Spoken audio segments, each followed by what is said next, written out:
Hello, hello. Welcome to the Pure Desire podcast on YouTube. I am your host, Trevor Windsor. This is a weekly podcast helping you take back your life from the effects of unwanted sexual behavior and betrayal trauma. Sexual brokenness impacts us all. Men and women who are stuck in shame and are unsure if healing is actually possible. Church leaders who want to help but don't know where to start.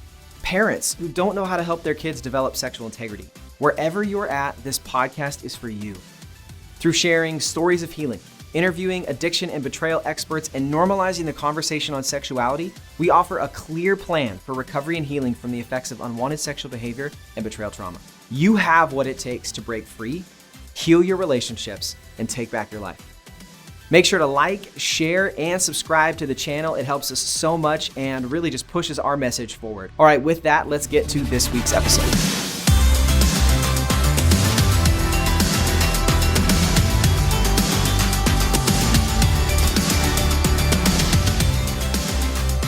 Traci Wright, we're excited to have you back on the podcast. Thanks for being with us.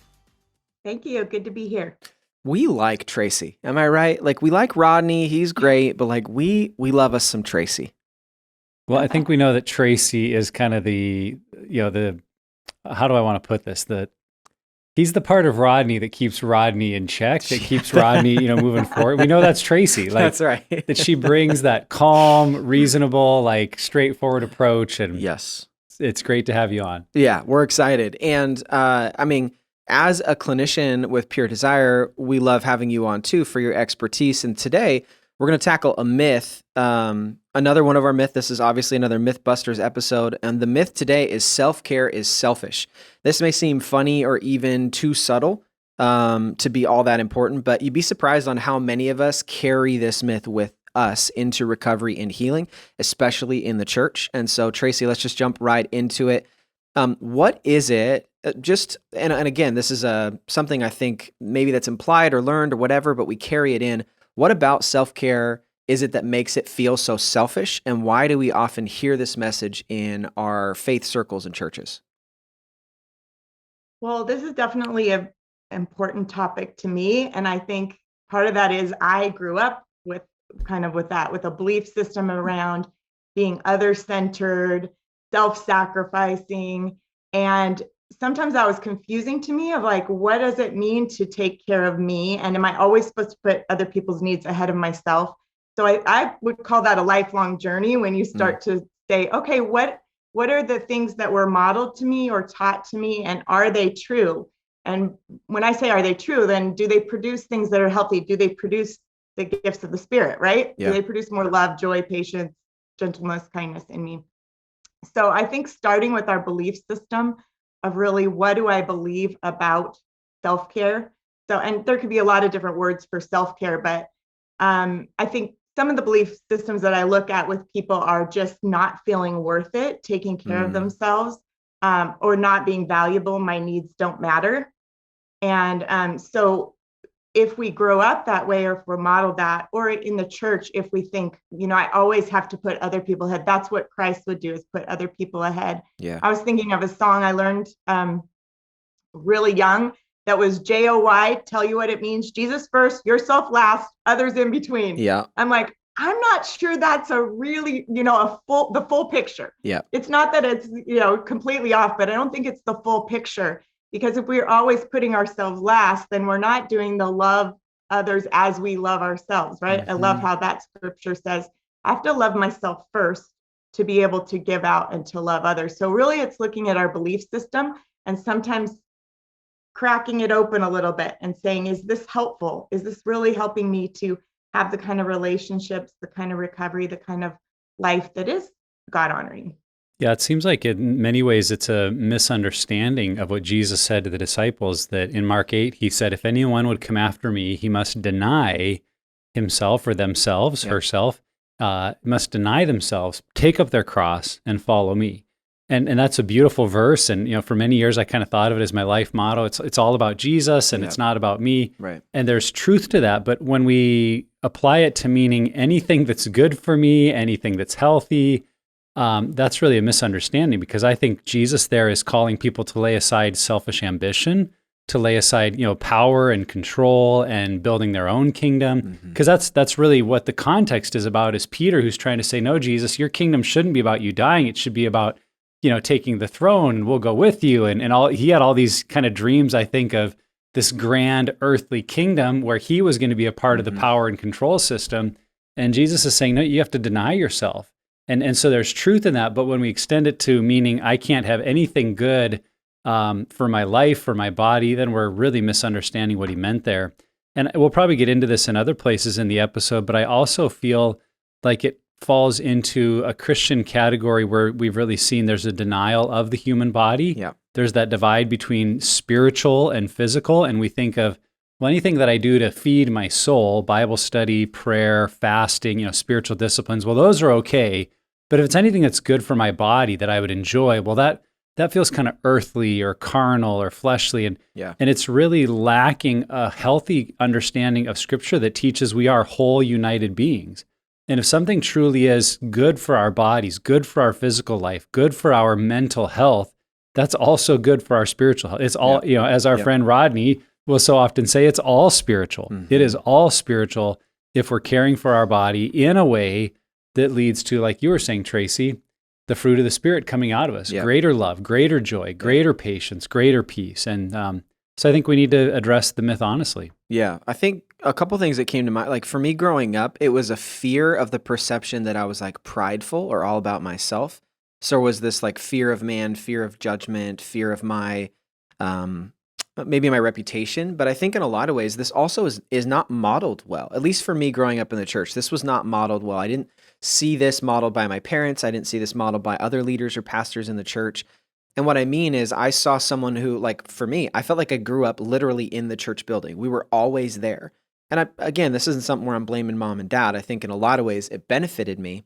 But what I saw ultimately, knowing now, is a lack of boundaries. Like it was a lack of self-care, margin, a lack of boundaries, just always serving other people, always sacrificing ourselves for the benefit of others, and never pouring into ourselves. So again, I think a lot of us, that whole like caught and taught thing, I don't think most of us anyway, were taught that self-care is bad, but we caught that from our caregivers or from our church leaders, whatever it may be. But I just think it's just not modeled well. I agree. I think that's my perceptions too, Trevor, of being, am I going to be judged, or am I judged by this other-centeredness or giving or serving the most, right? It had to kind of, I think there were people that challenged my paradigm over the years and helped me, that challenged and would talk to me about it, just like we're doing today. Hopefully we're helping challenge some people's paradigms of saying, we're doing something because this is what we think, but it doesn't really work. It's not helpful. It doesn't really produce more of that Christ-likeness in me that I'm desiring, and that healthy, holistically healthy person in all those areas. So I definitely challenged that belief in me. And then even just looking at Christ not saying, serve me, serve me, serve me, but saying, follow me. And another scripture that I love is kind of a life scripture. Wonder why I took that on, because I was always serving and feeling guilty about if I took my self-care or set boundaries. But my yoke is easy and my burden is light. Yeah. Right. So Christ saying, as a teacher, as a rabbi, to his followers, find rest for your souls. I'm here to help you find rest for your souls.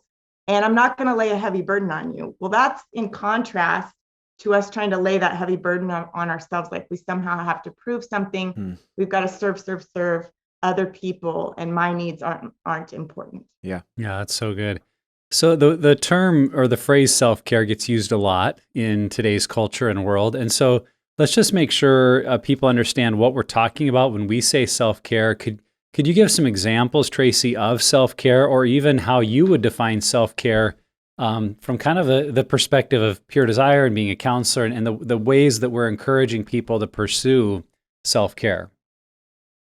Yeah, I think that it's like the little catchy phrase of it's self-care is not just a bubble bath or pedicure or whatever. And I certainly think that doing nice things for ourselves is a part of self-care. I heard an author one time say that it's God, self-care is God's medicine cabinet inside of us. So like some of those healthy chemicals that we get from taking a walk, talking with a friend, being in sunshine, doing a hobby, all of those things. And I thought that was a really kind of a cool perspective of God put a medicine cabinet inside of us. And some of those things are how we cope in a healthy way. The other piece to that, though, I think is not just adding those things, but coping skills. What are my coping skills? How do I deal with life? I think self-care is also a healthy support system. So looking at what do I have around me, not just one person, but what is a healthy support system I have.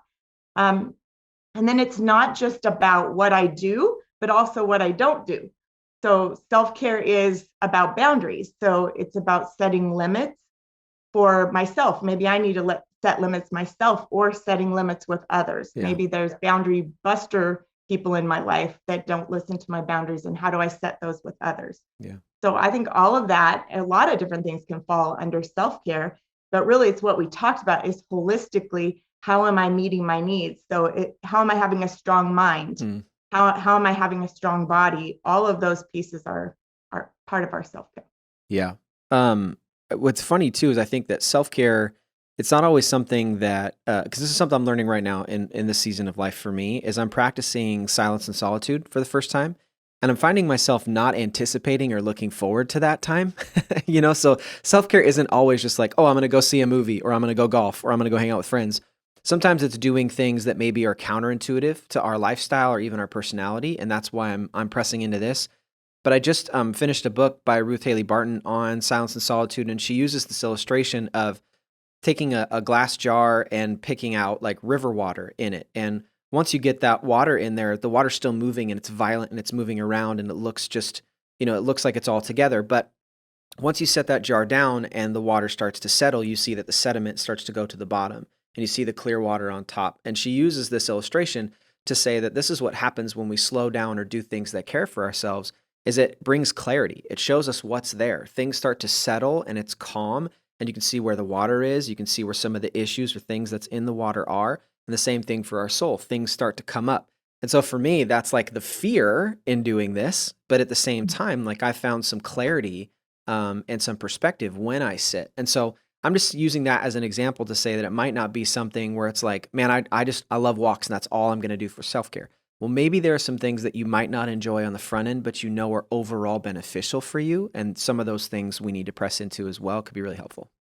Yeah, I find it helpful too to think of self-care in kind of the medical terms of how it's different than hospital care or nurse care or doctor care, that if you're injured and in the hospital, you're being cared for by others. But there comes a point that the nurse shows you how to change out your own bandage, or how to, your physical therapist shows you how to do these exercises at home. And we would call that self-care. And so for a lot of people listening to this podcast who are in recovery because of their addiction, or the wounds and harm and hurt that have come because of someone else's struggle or addiction, there is that need for self-care, that we can't just wait or expect everyone else to do the care for us. I mean, there may have been some points when we were in triage in our relationship, or just things were really bad, that people were intervening and helping, but there's the need for self-care. There is the need that I am responsible to make phone calls, to interact with people and share how I'm doing, what progress I'm making on my commitment to change, the need to schedule time with a counselor because I need to get into those wounds and figure out what's driving them and causing the pain. I may need time to withdraw so I can journal or meditate or reflect on what's going on in my heart and mind.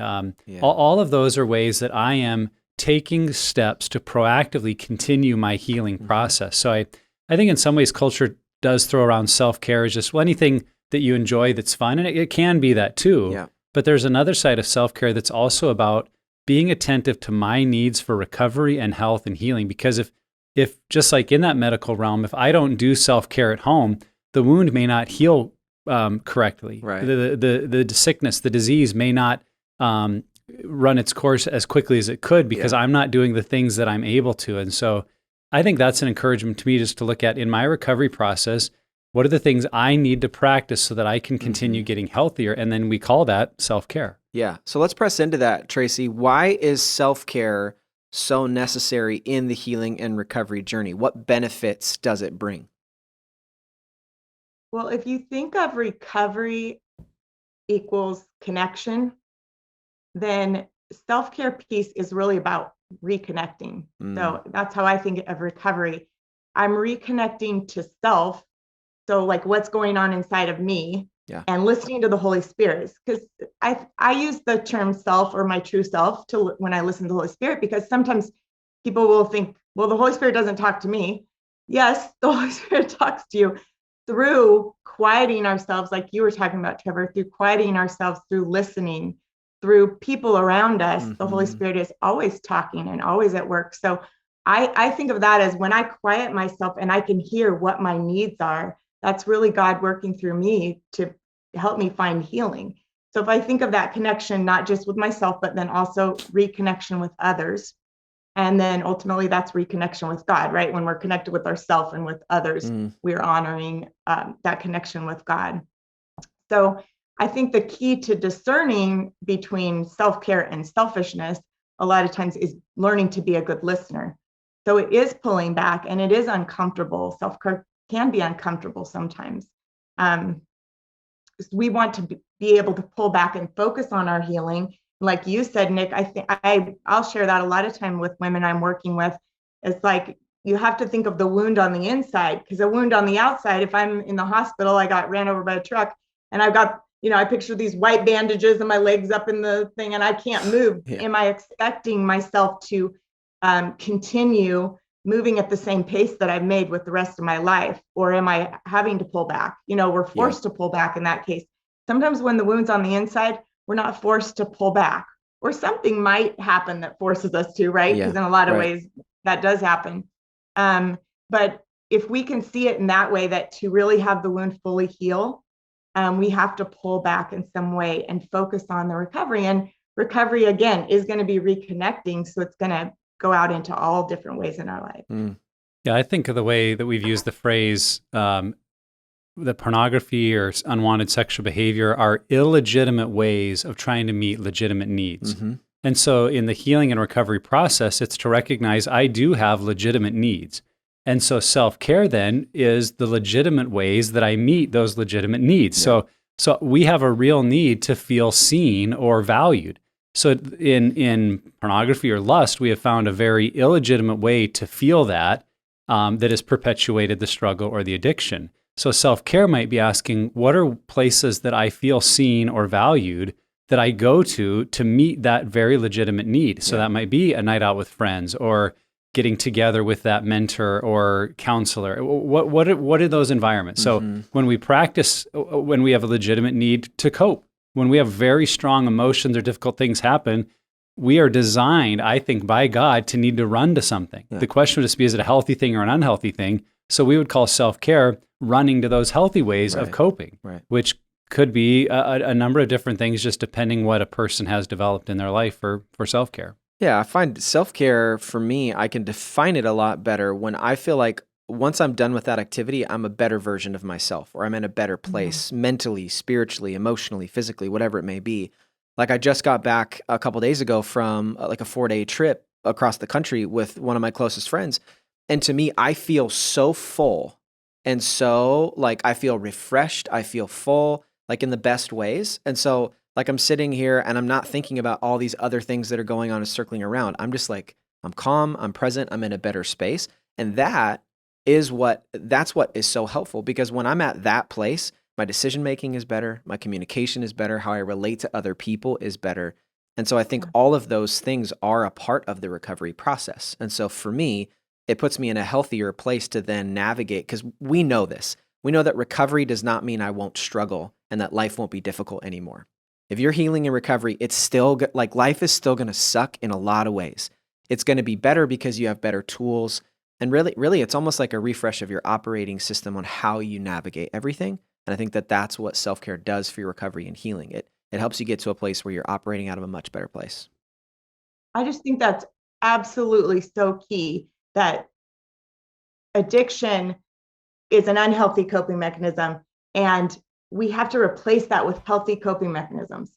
So sometimes I see people, not understand that when I pull away from that addiction, or even when I pull away, let's say it's in betrayal and I'm policing my spouse, or, I'm doing something, I'm bursting out in anger. When we pull away from something, we don't always see that we're still trying to meet our needs. So now how do I meet those in a healthy way? So if I can let go of that self-care as selfishness and realize that it's going to benefit myself, but it's also going to benefit my life and the people around me and my children and my, the people that are in my world by doing that. I just think that's such a key that we don't always pick up on. It's just, we're letting go of something and we're trudging along versus, no, God's got a lot of things to replace that are healthy, that bring those positive chemicals that make things that are enjoyable, right? And that help us to relate better to other people. Yeah, so let's lean into that a little bit, Traci. We're talking a lot about recovery and the needs for self-care, but how does self-care benefit us holistically? Meaning our life outside of just recovery and those needs, how is self-care good for us in our entire life? Well, I mean, that is a part of our recovery, but if you weren't specifically looking at the addiction and the betrayal piece and you're just talking about self-care, it's really, I think, looking at what we value. So what do I value in life? So how do I want to create a meaningful life? So for me, that's going to be meaningful relationships, purposeful work, creative or relaxing play. I think all of those pieces, if you can ask yourself that question of what do I value? What kind of life do I want to create? And obviously we can't control other people's choices, right? So we may be in family situations, spouse situation, where they're not in a healthy place and we can't control other people's choices, but we get to build a life around what we value. And we can find people and integrate those things into our life and find other people that are supportive of that, healthy people. So to me, just the big picture is, what do I value? And when I look, even if you can look at that, like, where would I like my life to be 5 years from now? Or if I wasn't in the middle of this mess, whatever, addiction, betrayal, whatever mess, if I wasn't in the middle of that, what would I like my life to be like? That's a good starting point for, what do I need to change now? Like, do I need to take a risk? Yeah. Right. That's that double bind and then a commitment to change. What kind of risk do I have to take? Maybe the hard next right thing that I have to do. I was having a conversation recently with a coworker where when we've gotten some healing under our belt, we find ourselves expecting the same thing from those around us. And what's funny is like there's a disappointment and there's this like pressure to feel like, no, I just want to fix this situation or fix this person. Maybe it's our family or friends we're in group with or whatever it may be. But recovery doesn't help us change other people. It gives us the tools to relate to people better. And so I think for me, the biggest benefit is relationally. A phrase that I've heard recently that just keeps circulating in my head is curiosity over criticism.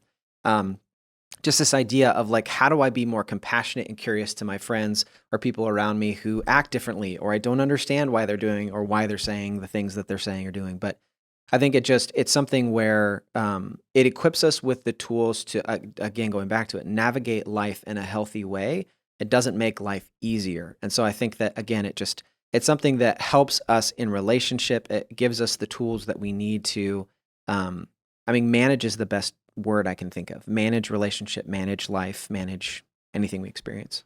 Yeah, the word that comes to mind for me is resilience. That if I'm practicing self-care, I'm more resilient to problems that come up, difficult emotional situations. If I'm at work and suddenly you get that, maybe an inflammatory email, if I'm practicing self-care, I am more able to respond in a way that is loving and kind and gracious, versus if I've not been sleeping well, I'm making poor choices of diet, I'm not exercising, I'm just much more likely to not have resilience emotionally or relationally, and just also to lash back.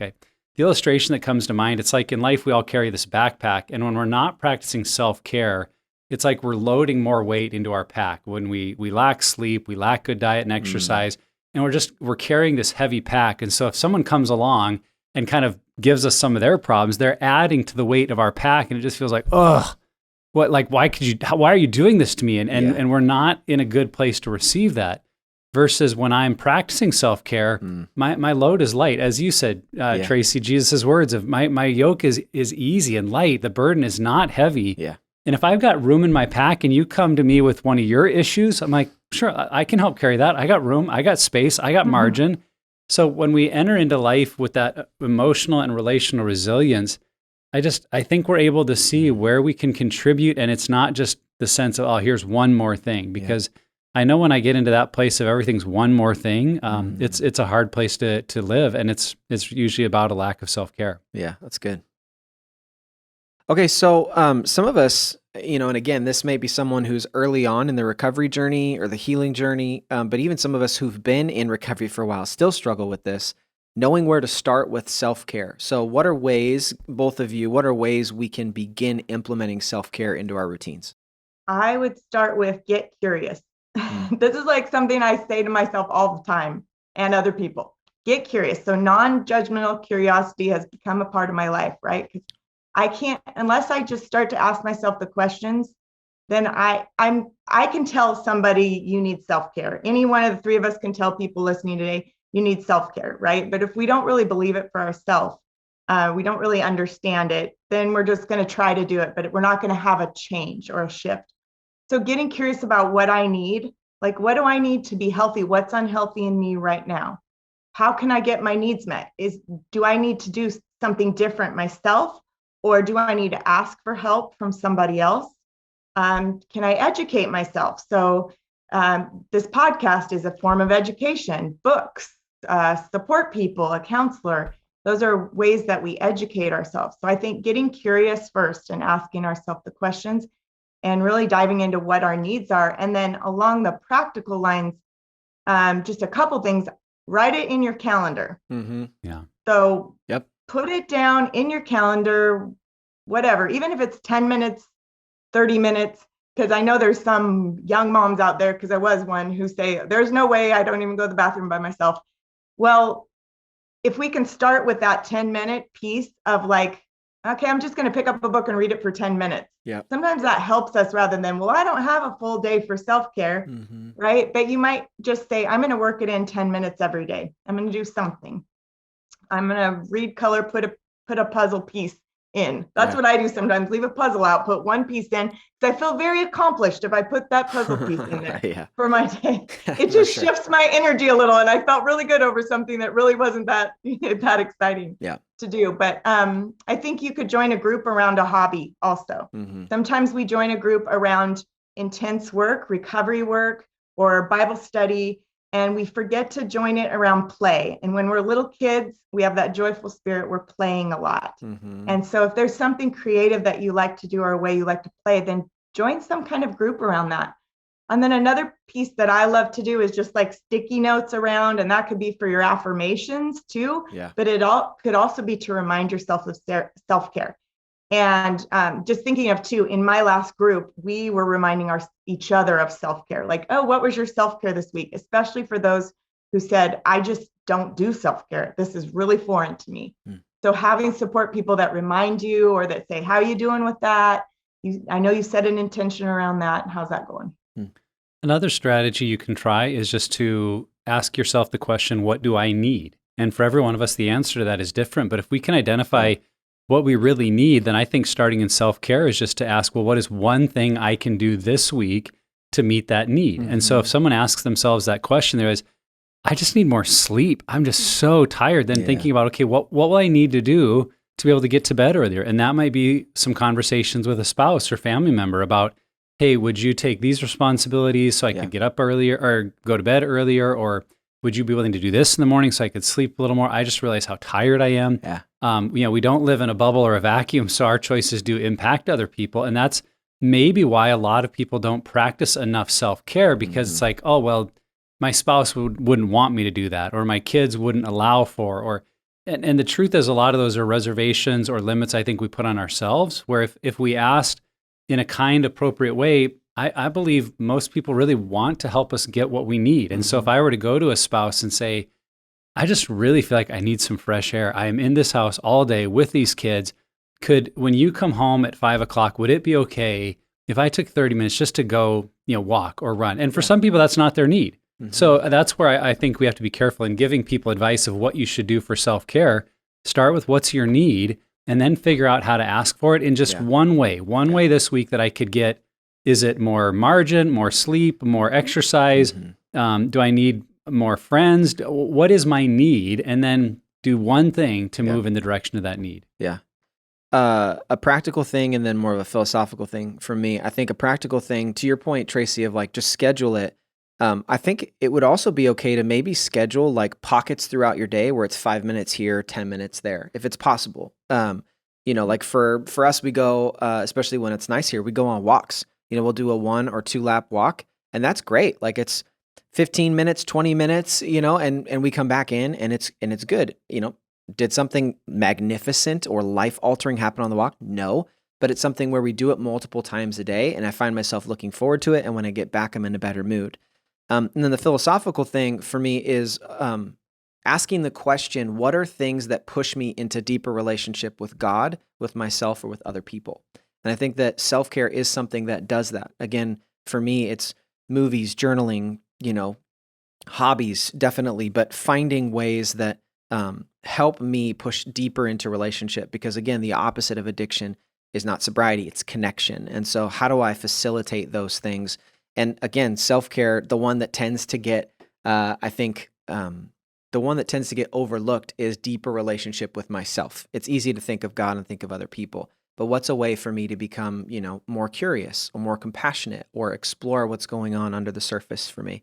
So I think that's the philosophical thing. How do I find things that push me into deeper relationship with God, with others, and with myself? If I'm trying to make a habit out of it, right, then I want some repetition. So Yep. sometimes I'll really challenge people, just try it for a week, try it for 3 weeks. Yep. And that helps it be a little less scary, because it's not like, oh, I'm not gonna be able to do that if it's something new. Right. So if you schedule that, even if you said, I'm going to do one self-care item, it doesn't have to be the same thing every day for 21 days, right? It becomes more of a habit, easier to remember that that's a part of our life, making it a part of our life. Totally. So we've started to get into some practical ideas here, Traci. And when we do, our brain begins to think through the scenarios of, well, okay, then I'm going to have to ask my spouse to do this, or my family, or my friends, or at work, I'm going to have to ask for permission for something. And that can be a barrier for a lot of people. So how do we handle people not understanding or pushing back on our need or requests for self-care? Yeah, that can be really scary for people sometimes to take that step. And sometimes they're getting that need met by pleasing others. And so this means people are going to be disappointed in me.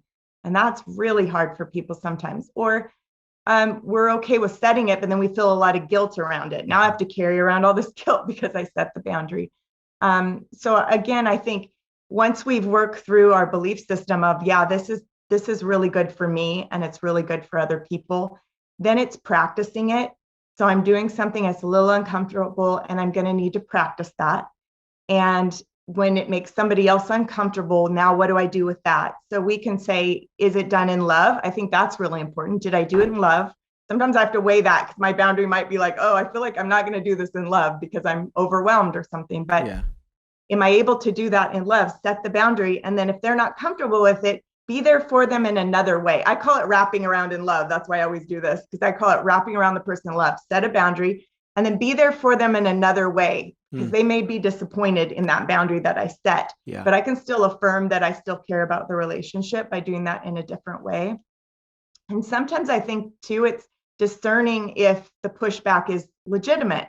So sometimes in our relationship with another spouse, I think of for instance, a lot of couples with young kids, both of them are tired. Both of them are either working or staying home with the kids, and both need their needs met. And a lot of times they're trying to get it met from the other person who's also exhausted. Yeah. So that's a time where it's legitimate that maybe it's hard to get that need met.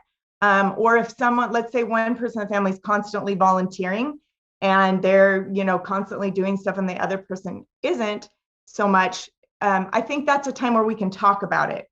So I would just say, let's communicate about it. Let's see if compromises need to be made. And let's see also how both of us can get our needs met. Yeah. So hopefully if we're becoming healthy people, it's not just about, I'm not getting selfish by doing this. I'm still listening to other people's needs, but I'm trying to see how can both of our needs met? Yeah. Especially when we're talking about our spouses, right? Totally. I think communicating personal benefit and the need for it is important. I mean, I think sometimes it's easy to just like, well, I'm going to go, and you don't even talk about why. And so if people push in and ask, or, maybe they don't understand, like, and again, it's not your responsibility to convince this person that you need self-care, but it is your responsibility to, when there maybe is tension in that relationship, to communicate, well, here's why I believe that I need this for myself. And if you can just sit down and be like, if my wife came to me and was like, look, I've been at home with the boys all day and I'm exhausted. Can I go downstairs and because she's a puzzle person. Can I go downstairs and do a puzzle for 15 minutes? Like, I'm not going to be like, no, what are you talking about? Like, you're fine. Like, if she has communicated where she's at, what her needs are, and that this is something that can help serve her, I'm in a much better place to receive that and understand that. Now, could people still respond negatively to that? Well, of course they can. But I think that still being willing to just acknowledge, I have a need here. Self-care is going to help me meet that need. And when I come back, I'm going to be in a better place. I think that can go a really long way with people who might not understand. Yeah, it's so true, because if you think about it, we all want the best version of each other. Totally. Like our spouses, our kids, our coworkers, like we don't want the grumpy, tired, critical, cynical version of people, because that's not fun for anybody, and it just makes life harder. And so if we can communicate that why, that here's how this will help me, and I believe I will be a better spouse to you, I'll be a better friend to you, I'll be a better parent to our kids, it will help me re-engage with greater health and energy and joy. It's like, well, yeah, that's worth it. There's an exchange there. And at the end of the day, as humans, I think many of us work on kind of that, like, what's in it for me? We don't like to think that way, but we're kind of in our fallen nature wired a little bit for like, well, what will I get out of this? And if I realize like, oh, I may get a much healthier, happier spouse. Well, Hey, let's try that. That sounds good to me too. Yeah. And that's the word I was thinking about in this when we're getting pushback, is look for opportunities for there to be for there to be back and forth. Reciprocity. Yeah, I just totally got stuck on that word. I felt like Elmer Fudd there. We're going to go out. We're leaving all of this in. This is so good. But that idea of, if you approach it saying, hey, just to your example, Traci, we're both, I think, in a season where our lives, our kids, the house, it's a lot. We feel tired and overwhelmed. And what would help you get a break from that? And maybe saying, what if once a week or every other week you have a night out to go with your friends or with your brother, you guys go do something, and then every other week, then I take a night. So we both get a break. And I think if we can approach it that way of, hey, what do you need? What do I need? Recognizing we all have needs, and we have that attitude that says, I'm here to support your needs, and oh, by the way, I also have some too. Yeah. We may get better response than if we just throw up that, well, hey, I'm going to the gym every morning at 6 a.m. Hope you and the kids are okay. It's like, we're just dumping our weight or burden on someone else, and that's typically not going to be received well. Yeah. And if you don't have that supportive person, or you're a single parent, that, again, how healthy is our support system? Do we have people around us that we're bouncing those things off of and that are helping us, and that are even honest with us to help us find the right balance between selfish and self-care? Totally. Okay, so we've already, I think even in that last question, we've touched on this a little bit, but perhaps the reason this myth exists is that people have used self-care as a kind of excuse to maybe avoid responsibility or hard situations. So just straight up, does self-care become selfish at any point, and can we actually take it too far? Well, I would say, I'm going to throw out there that all of us are selfish sometimes. I don't know anybody who isn't selfish sometimes. Yeah. I mean, we're wired to trigger get our warning. needs met. Yeah. We're wired to get our needs met. So again, even when we look unselfish, sometimes we're meeting a need for pleasing others or finding my worth. So if you look at that need, and I liked what Nick said, right? When we're getting that need met in healthy ways, then we're bringing out the best in other people, and our needs are being met, or we're our healthy version and we're meeting the needs of others. Yeah. So if you kind of think of it that way, yes, we are, all of us are unhealthy sometimes. All of us are selfish sometimes. We live in a pretty selfish culture in a lot of ways. But yet we still manage to either beat ourselves up or deny ourselves sometimes of that need for self-care. So hopefully when we've talked today, we've helped people look at it more balanced, not have that really black and white view, but be able to hold both of those things of like, I need to be able to meet my needs, and I also need to be healthy enough to be aware of how I affect the relationships around me. Yeah, you quoted Jesus earlier when you said, we need to love others as we love ourselves. And so built into that is, yes, I need to have love for myself, but also act in a loving way towards others. And so that's where if my self-care is being done in a way that's just oblivious to the way it's impacting my family, my spouse, people around me, it's like, well, hey, I'm getting what I need. Well, then I'm just loving myself. And if there's no eye towards, am I loving others well, then I think it can just become a selfish act. The other thing that comes to mind for me is if we start to use it as an excuse for indulgences that we don't truly need for self-care. We've just put the self-care label on it, and it means every night we're drinking too much, or we're abandoning responsibilities with our kids because we just have to be out with our friends for quote unquote self-care. Yeah. If we're just using it in that vein to kind of do what I want when I want, then I think we have to look in the mirror and be honest, say, am I really meeting those deep needs, or am I just looking for a way to kind of blow off responsibilities and do what I want? Because then it is a form of selfishness. An example, for me, I was just getting into the Harry Potter books. We were living at my in-laws. Our oldest was maybe, 6 months, a year old. And I got to the point where self-care was reading Harry Potter. And I mean, like, everyone who's read Harry Potter is like, yes and amen, right? But what I found myself doing was disappearing into our room to read, and it was something that was helpful for me. But after maybe like 3 or 4 times that happening, Amy came up to me and was like, where are you disappearing to? What's happening? And what I realized is I wasn't communicating what I was doing. I was pulling away and calling it self-care, which maybe it was, but it was at the cost of not communicating it to my wife or putting her out or disappearing from the responsibilities that I had. And so for me, self-care in that situation definitely became selfish. It wasn't something where I was checking in and making sure, hey, is this okay that I'm doing this? When would be a good time for me to do this? How can we make sure you're getting your time? So if it's just I'm disappearing to go do it, that's not helpful. And it's funny, I've actually talked about this on the podcast before, that when I check in and I'm like, hey, is this okay if I go do this? It was never like, no, that's dumb. Why are you doing it? It was always like, sure, that's fine. Thanks for letting me know. And then it is no longer selfish and becomes something that is helpful for me and not putting other people out. So I think that example might help people a little bit understand it. Yeah, self-awareness is a really key word there. And so I probably would recommend the first self-care we take care of is, do I pause sometime in my day to check in with what's going on in me and around me? Because that's just, letting our brain go offline, right? Dissociating, not really being in tune with what's going on around me.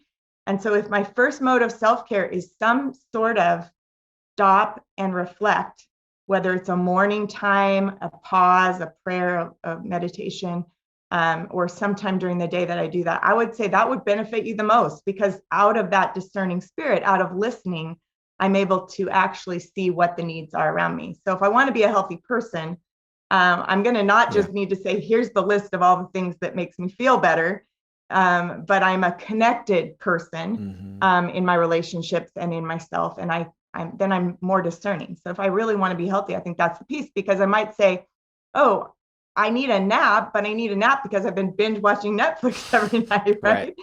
So that's not actually, there might be something I need to change versus, hey, I need a nap for my self-care or whatever. So, and when I like to think of the word sin as just meaning missing the mark. So when I say, oh, I missed the mark, I always have the opportunity to make adjustments. And rather than it just being this big word, am I sinning? Am I, I'm looking at, no, I'm missing the mark. And there's a lot of different ways we miss the mark, right, in our lives. And we can make course adjustments. We know that from recovery. So we can do this with self-care or any area of our life. We get the opportunity to tune in and make an adjustment to what needs to happen. Yeah, I think what you're bringing up there, Traci, is that sometimes the same activity can be selfish or self-care. So for me, listeners of the podcast know running for me would be one of those activities. It's like hitting the great reset button in my life, emotionally, mentally, relationally.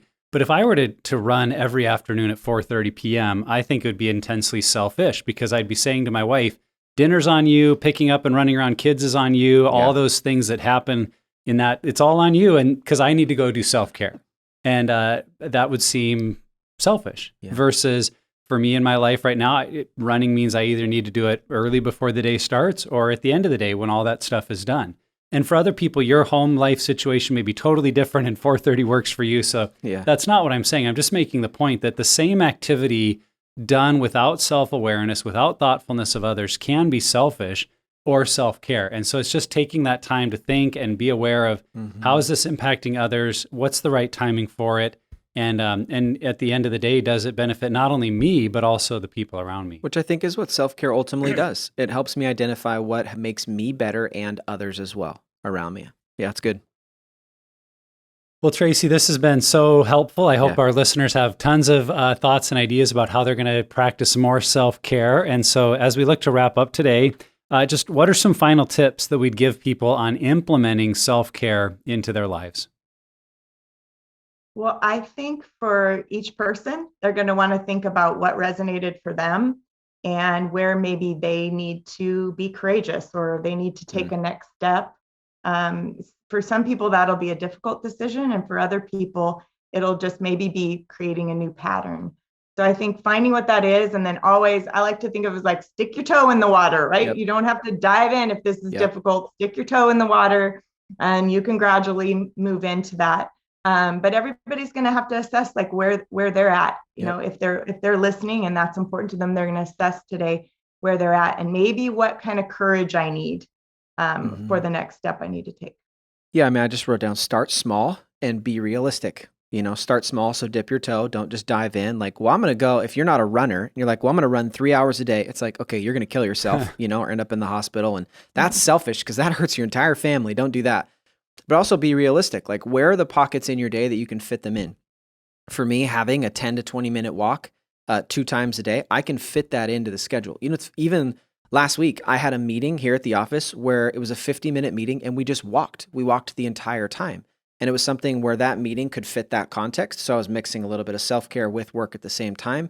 And so finding ways to maybe, you know, and I've used this illustration too for like phone calls for like group. Like I have time in my car, 25 minutes a day on either end where I can do phone calls. Find those pockets where you can fill that time with self-care. And there may be sacrifices like, well, I can't binge on Netflix or I can't play that video game or do blah, blah, blah, whatever it may be. But just find those pockets and be realistic in how you can fit self-care in your schedule. Yeah, in response to what you both said, I was thinking of the quote that don't let all the things you cannot do keep you from the things you can do. And I think with self-care, we all maybe have an image of what it could look like. The person we follow on Twitter or Instagram that, you know, for pastors takes that 2-month sabbatical every summer and goes to England and studies at Cambridge and writes a book. And it's like their self-care. And we're like, holy cow, I can barely get a week off. And so we get so discouraged by this image or this perfect life that we just can't reach, that we do nothing. So instead, it's just like you guys said, where can I start? What can I do? What are those little steps that I can take? And then, you know, build off of that. Find what works, find what doesn't work. And the other thing I'd say as final encouragement is just to remember that your self-care and my self-care might be totally different activities. And I think especially in coupleship, we can struggle with that of, you know, maybe last night we had couples over and we had this great game night and one spouse feeling like that was amazing. And the other spouse is saying, I'm exhausted. I need a vacation. You know, so for one, it was self-care. For the other, it was a lot. They may have still both enjoyed it, but the one, it filled them with life and energy, and the other, they just need like a day by themselves, not have to do anything. And so if we're aware that what I need and what you need might be totally different, then I think we can have the openness to others to say, how can I help support your needs just as you're supportive of mine? And being aware of that is, I think, really important. Yeah, that's huge. Okay, so it's clear. The myth that self-care is selfish, it's a myth. It's like, you know, results are in. Self-care is very, very important. And we do definitely hope that this conversation helped give you, you know, as Traci said toward the top, that shift in the paradigm, that you're able to see that self-care is something that's super beneficial, not just for you, but for other people. And the irony in that is that our sacrificing self-care to like serve others, quote unquote, sometimes actually does more damage to other people. And so we hope that this conversation has helped you, given you some practical tools and thoughts to move forward. And Traci, look, we said at the top, we love you. We are big fans of you. And honestly, too, just recognition that every single week, every single day you sit in the trenches with men and women who are in this journey. We appreciate you for doing that, appreciate the work. And we know that self-care is absolutely a part of your rhythm because that is not an easy job. So thanks for what you do and thanks for being with us today. Absolutely. Thank you.